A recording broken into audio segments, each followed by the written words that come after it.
Good morning dear students. आज हम B Com part second के EFM के पेपर सेकंड फाइनेंशियल मैनेजमेंट के टॉपिक है कार्यशील पूंजी का प्रबंध और कार्यशील पूंजी के अनुमान लगाने की विधियों के बारे में शुद्ध चालू संपत्ति पूर्वानुमान विधि के बारे में चर्चा करेंगे। Net current assets forecasting method. कार्यशील पूंजी की आवश्यक मात्रा का अनुमान लगाने की यह सर्वाधिक प्रचलित विधि है।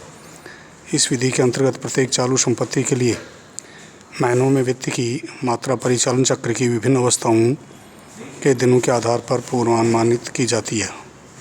इस प्रकार कच्चे माल का स्कंद, प्रक्रिया में रहने वाले कच्चे माल की राशि, निर्मित माल का स्कंद, देनदारों में बकाया राशि तथा अन्य प्राप्तियों तथा दिन प्रतिदिन के भुगतानों हेतु अनुमानित रोकड़ एवं बैंक शेष का अनुमान लगाया जाता है। इसके साथ ही चालू दायित्व जिसमें कच्चे माल, मजदूरी, किराया, प्रशासनिक व अन्य व्ययों के अनुमान भी लगाए जाते हैं। चालू संपत्तियों चालू दायित्वों के पूर्वानुमानित राशि का अंतर संस्था की कार्यशील पूंजी आवश्यकता होगी। इस राशि में कुछ 6% कंटिजेंसीज आकस्मिकताओं के लिए जोड़ दिया जाता है। इस प्रकार आंकलित धनराशि अनुमानित कार्यशील पूंजी की वह कुल मात्रा होगी जिसमें बैंक से उपलब्ध हो सकने वाली राशि घटाने पर कार्यशील पूंजी की वह मात्रा आएगी जिसके उपक्रम को व्यवस्था करनी है।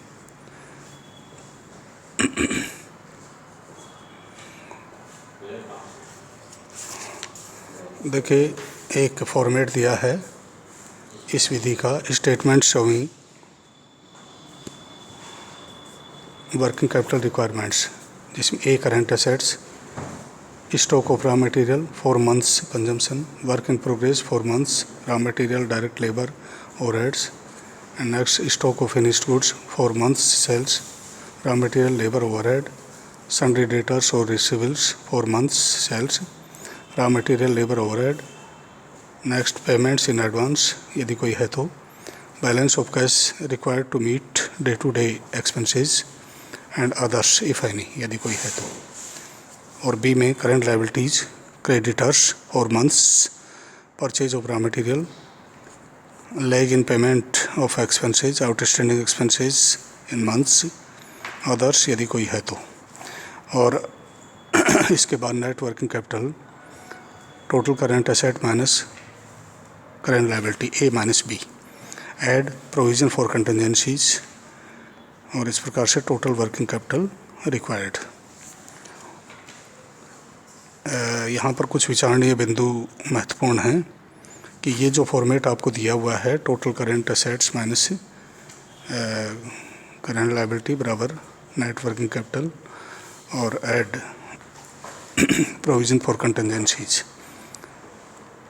इसमें कार्यशील पूंजी पूर्वानुमान तैयार करते समय निम्न बिंदुओं पर सावधानीपूर्वक विचार करना चाहिए। नंबर 1, अर्धनिर्मित माल की गणना सामग्री, श्रम एवं उपरिव्यय संबंधी पूर्णता की मात्रा पर निर्भर करती है। सामान्यतया अर्धनिर्मित माल में सामग्री प्रारंभ में ही निर्मित कर दी जाती है, अतः 100% अवधि की सामग्री ली जाएगी। यदि श्रम एवं उपरिव्यय समान रूप से अर्जित होते हैं तो इनके आधी अवधि की राशि ही सम्मिलित की जानी चाहिए। नेक्स्ट, निर्मित माल के स्कंद की गणना रोकड़ लागत पर की जानी चाहिए जब तक कि प्रश्न में अन्यथा कोई सूचना नहीं हो। राशि की लागत को रोकड़ लागत नहीं माना जाता। विक्रय, वितरण तथा प्रशासन व्ययों को भी निर्मित माल के स्कंद मूल्य में सम्मिलित नहीं करना चाहिए क्योंकि वित्तीय लेखांकन में इसका मूल्यांकन उत्पादन लागत पर किया जाता है।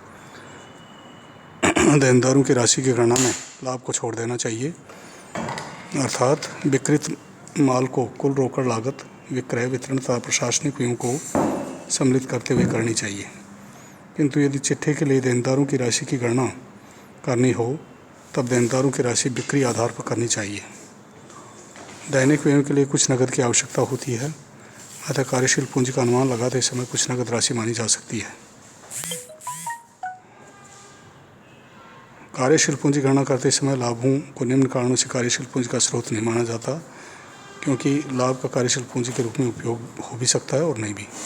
यदि लाभों का उपयोग कार्यशील पूंजी के स्रोत के रूप में किया जाए तब आयकर, लाभांश, आहरण आदि के रूप में प्रयोग की गई राशि से कार्यशील पूंजी कम हो जाएगी।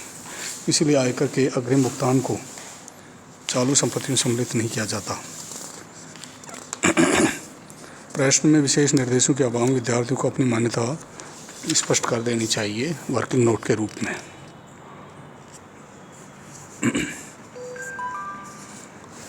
एक ट्रेडिंग फर्म से संबंधित एक सूचना, ये जो उदाहरण आपको दिया गया है इसमें एक व्यापारिक संस्था की निम्नलिखित सूचना से कार्यशील पूंजी की आवश्यकता का अनुमान तैयार कीजिए। Projected annual sales 1 lakh units, selling price ₹8 per unit, profit margin on sales 25%, average credit period allowed to customers 8 weeks, average credit period allowed by suppliers 4 weeks, average stock holding in terms of sales requirement 12 weeks, allow 10% for contingencies।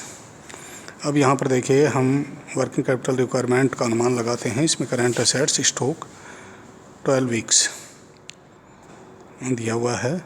इसमें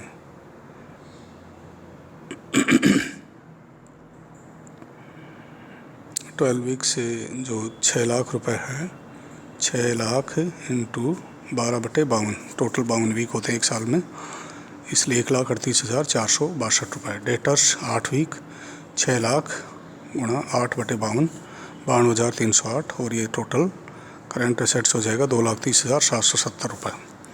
और B current liabilities creditors 4 weeks, 6 lakh into 4/52, 46,154, और net working capital A minus B means total current assets minus total current liability बराबर 1,84,616।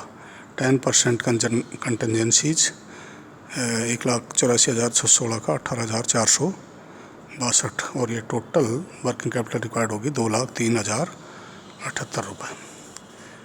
विक्रित माल की लागत, total बिक्री 1 lakh unit at the rate of ₹8 per unit 8 lakh, लाभ 25% 2 लाख, बिक्री की लागत cost of good sold 6 lakh रुपए, 8 लाख माइनस 2 लाख 6 लाख। चूँकि एक व्यापारिक संस्था है तो बिक्री की लागत को ही क्रय माना गया है। लाभों पर ध्यान नहीं दिया गया है, चूँकि लाभों को कार्यशील पूंजी के स्रोत के रूप में प्रयोग किया अथवा नहीं भी किया जा सकता है।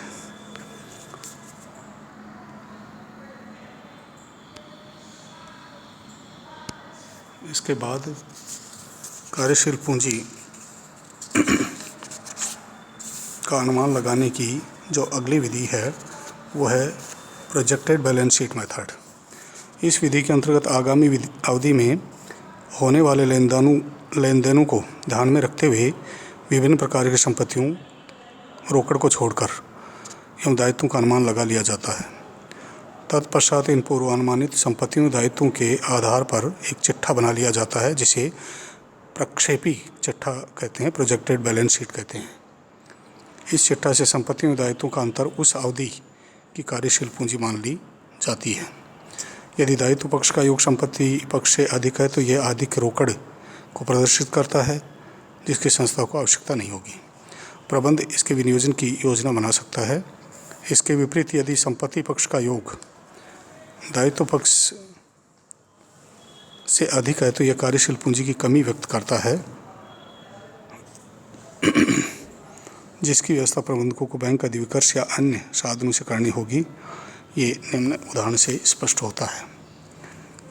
देखिए, 1 जनवरी 2006 को मुकेश लिमिटेड का संचालक मंडल वर्ष के लिए नियोजित कार्यक्रम को पूरा करने के लिए आवश्यक कार्यशील पूंजी की राशि जानना चाहता है।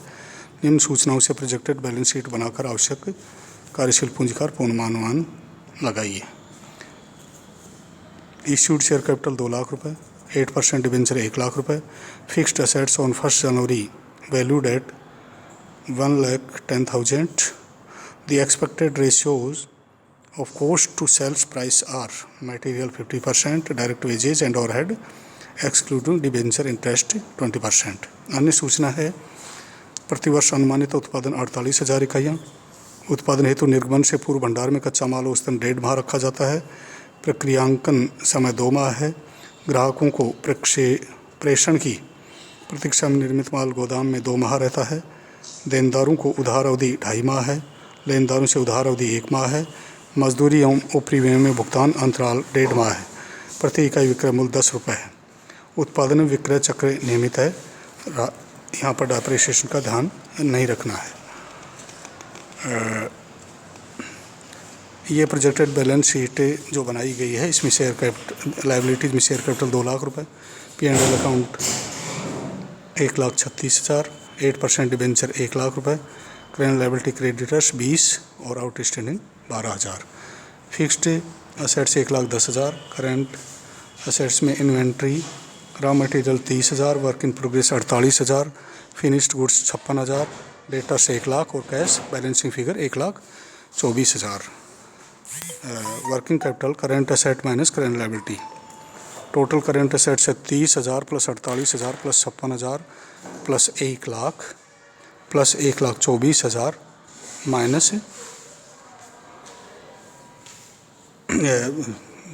ये टोटल जो करेंट असेट्स होगा वो 3,58,000 होगा। करेंट लायबिलिटीज है 20,000 प्लस 12,000 32,000 और वर्किंग कैपिटल 3,58,000 माइनस 32,000 बराबर 3,26,000 और बाकी अलग अलग मदों को दिए हुए जो उधार की अवधि दी हुई है, सप्लायर्स के द्वारा जो उधार की अवधि है आदि को ध्यान में रखते हुए कैलकुलेट की गई है। और इस प्रकार से ये आपके सामने